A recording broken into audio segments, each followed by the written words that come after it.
West Bengal witnessed a historic political transition on May 9th as BJP legislature party leader Suvendu Adhikari took oath as the chief minister, leading the first ever BJP government in the state.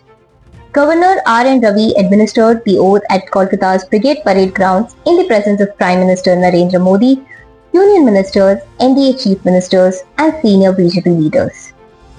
The BJP secured a massive mandate in the 294-member assembly by winning 207 seats, bringing an end to the Trinamool Congress 15-year rule in West Bengal.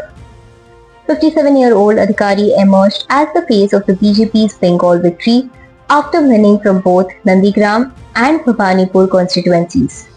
In Bhabanipur, he defeated former Chief Minister Mamata Banerjee by a margin of 15,115 votes. Adhikari, once considered a close aide of Mamata Banerjee during his Trinamool Congress days, has now become the leader of Bengal's first BJP-led government.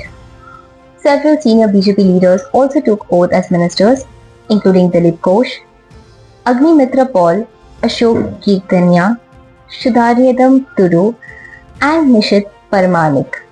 The swearing-in ceremony coincided with the birth anniversary of Nobel laureate Rabindranath Tagore. The formation of the BJP government marks one of the biggest political shifts in West Bengal in decades and signals a major expansion of the party's footprint in eastern India.